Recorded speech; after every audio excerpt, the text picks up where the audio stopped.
Greetings everybody, my name is Tommy the Game Master and welcome again to my channel. This week I'm going to be doing a whole bunch of Kunio Kun or River City games that I bought during the Steam summer sale last July. I was going to have these videos out towards like the middle or end of July. However, I had a new job. They were giving me plenty of overtime at the time, which got me an opportunity to get out of debt as well as buy a Nintendo Switch. So I haven't had time to sit down and edit these videos until recently. I finally got it all done. But one of the things I did, since I did record the audio last July, is say I never had a chance to play the Double Dragon and Kunio Kun collection. I have. I want to talk about it a little bit in this video. Basically, what I think about the collection is it's actually a pretty solid collection. I've seen people kind of criticizing that if you're looking for a brawling collection, this isn't it, because actually what it is a wacky sports game collection with a few brawlers in it. And I should also note that in most places where this collection was released, it was just called the Kunio Kun collection. It dropped the Double Dragon. I guess when Arc System brought it over here, they decided to include the Double Dragon games because otherwise us Americans would be going, what the heck is Kunio Kun? Well, we did get a few of the Kunio Kun games here in the West back in the 80s and early 90s on the NES. But back then, the way localization worked for video games was kind of the way 4Kids used to dub their anime, and that was to completely Americanize the crap out of it. So these games that in Japan had these interconnecting storylines and similar characters were completely gotten rid of and made into separate entities. River City Ransom, for example, is a completely different game than Renegade in the West, even though in the West both of the games star the main character Kunio in the actual series. And for those who have played through River City Ransom, Kunio's name is Alex in that one. So, and basically the entire game series is about a hot-headed high school boy named Kunio who's extremely tough and can beat the crap out of people. Think Yu Yu Hakusho minus all the spiritual superpowers, and you kind of get what the Kunio Kun series is.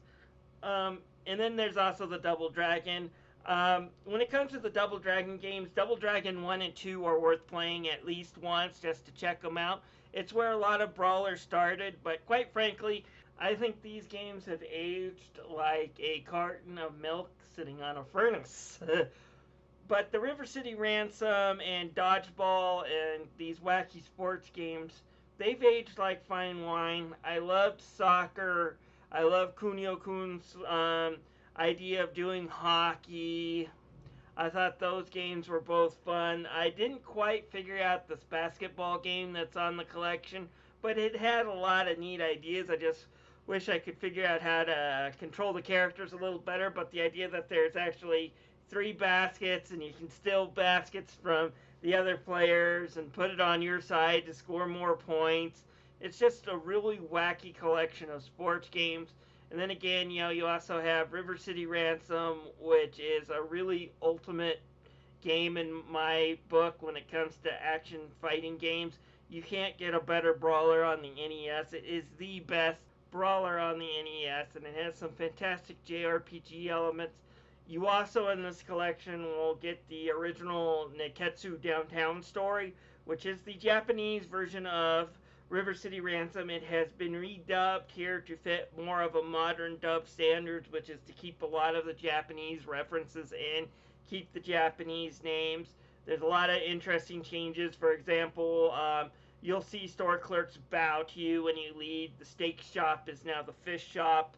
And the dialogue when it comes to eating a fish helps you realize why your punch status goes through the roof whenever you eat one of these fishes.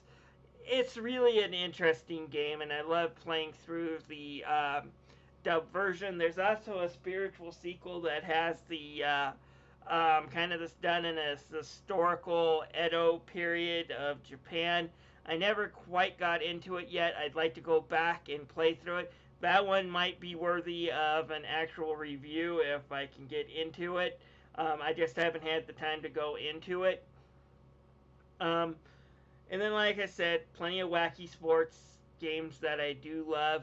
Um, the only, like I said, really bad game that I thought was on this collection from Kunio Kun that I disliked was this really crappy mini game thing, that was kind of the sequel to what the River City Ransom Sports Challenge was, the original NES version.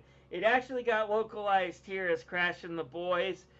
It has an interesting fighting segment, but all the mini games are hard to control and are kind of complete crap, in my opinion. I'm kind of surprised they brought that over here. They brought it over too late in the NES lifespan. I have a feeling they were going to try to bring more Kunio Kun Wacky Sports, but it was 1993. Sega, Genesis, and the Super Nintendo war was on. So although you do get an advertisement of them trying to do the Kunio Kun franchise with the wacky sports segments, at least, as Crash and the Boys didn't really take off, which is kind of a shame. But still, the rest of the games in this collection are pretty good. If you want if you want to know if you'd like this collection or not, my suggestion is if you have a Nintendo Switch and you have Nintendo Switch Online, download the NES little player there. You can check out River City Ransom. You can check out Dodgeball there. To me, those are really fun games. If you love Dodgeball, you'll like the wacky sports game. And the Kunio Kun, if you love River City Ransom, you'll probably like the brawling aspects. So if you own a Switch, you've got some of the collection already there at your fingertips with Nintendo Switch Online. So I do recommend checking those games out if you're an online user.